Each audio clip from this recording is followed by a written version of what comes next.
Okay, for this last video, we are going to cover Snapshot 3D, and that uses alpha images to create complex shapes, and you can combine that with Boolean functions and union functions to create lots of different things. So before we start on that, we need to just have something in a 3D scene. So you can just click on this cube. We can get rid of the cube as soon as we're done. So if you haven't used Spotlight before, it's a process where you paint images or project images onto a mesh, like poly painting. Instead of using color to paint, you can paint with an image, and that's always what it's been for. And you can get a lot of complex shapes in here that you would have a hard time making in something like 3D Studio Max or Maya. So that's under texture, because before you used to just be painting with texture, so you could project this wood chips or whatever onto your sculpt. But now we can load this in. We can use Lightbox Spotlights right here. Click on it, and it should bring you to these shapes. You can click on any one. I will do a hard surface, double click. Now it brings up all this stuff, which is kind of cool. So now we are still not in a mode to do anything with it right now because we still have control of the model. So we need to be able to switch between the 3D viewport and this kind of 2D viewport, and that is with the Z key. So if you just hit the Z key, you'll see this radial menu pop up, and now I won't be able to move the square anymore, or the cube. I'm in a 2D kind of a viewport now. If I click anywhere on the screen, I'll be putting this radial menu everywhere. Click and drag. It does everything, all the images, all the alphas that it loaded in. If I hover inside the orange circle and click and drag, I'm just moving the radial menu. Anywhere outside that orange circle will do all of it.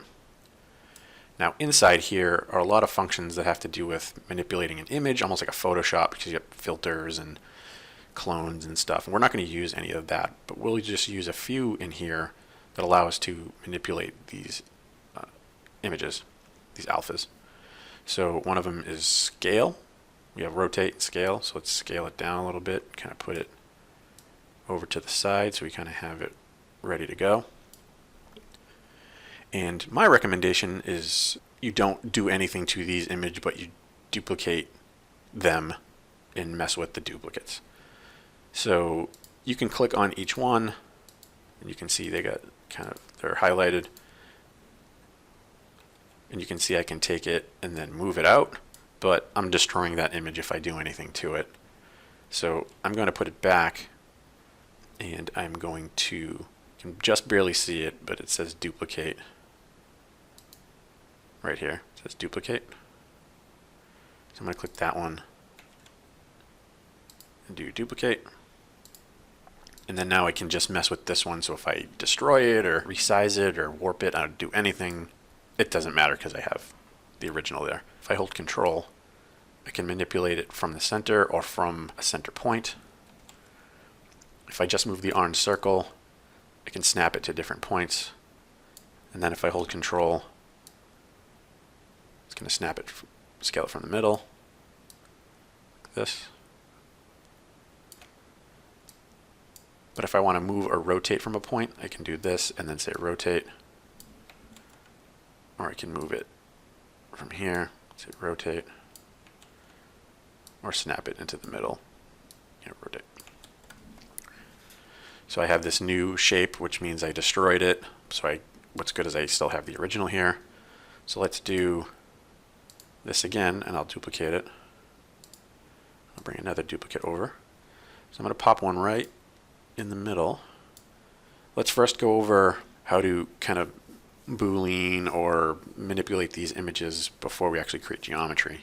So right now you could create a shape just from this, which is fine, but we can do stuff to the image before we do that if we want it to be more complex.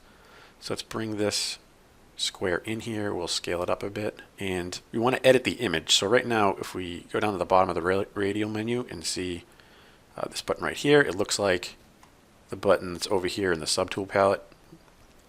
So this says union, and if you look on the upper left-hand corner, you can see the commands that will happen if you click on it. So just clicking it will add it to the image. Alt and click will subtract it from the image. That's the one that we want. So if we hold Alt and click, and then move this image out of the way, you can see that we just punched a hole right into that. And if we took this image again and brought it over here, maybe scaled it down a bit,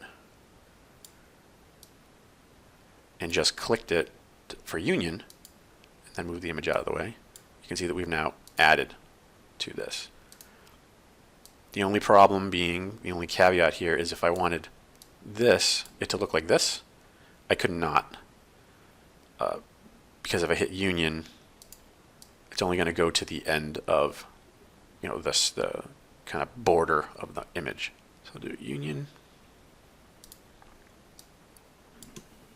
And you can use the delete button to delete that. So let's do this guy and then duplicate it, bring it over here, put it in here, and I'm going to say boolean it out. There we go.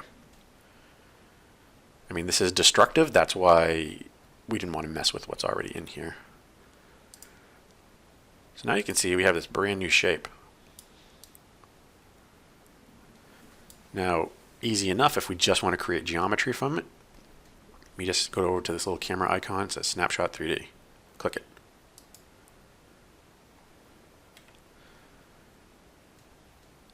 I wasn't in perspective. I wasn't in orthographic. I was in perspective. That's why it looked kind of weird. But if we do keep it in orthographic, I would recommend move this out of the way. You can see in the subtool we created a new mesh. So to get out of here, just hit the Z key and allow you to be back in here. If you want to completely hide this and start sculpting, Shift Z just kind of turns it off. Shift Z turns it back on. But here's our model. So if that's too long of a piece, you can now have access to your move and scale and rotate tools. But this is a pretty complex piece that would be kind of hard to do in a 3D modeling program. So a couple more features. If we go back to Shift Z and then Z to get in here, we can kind of save that, put it to the side somewhere. If we wanted to add to the mesh itself, we can't subtract from the mesh, but we can add to it. So let's take this disk and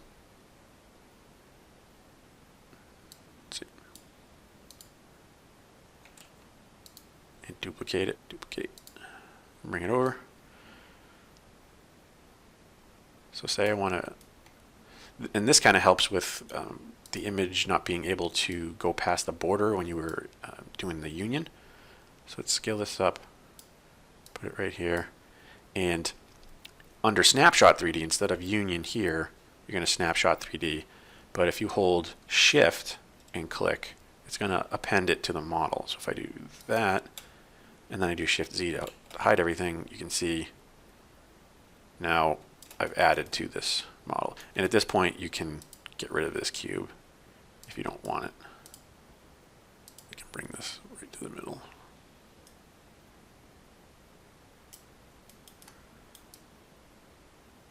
But this is a pretty complex shape. Now, if you want to add to this or actually subtract to this, you have to use the live boolean function. So let's go back to Shift Z, and we'll take this again, and I'm just going to bring it here and just do a regular snapshot to create a new mesh. And Shift Z to get out. And now you see this model here, like this. Just scaled it. And I'm going to turn on live boolean and change this to subtraction.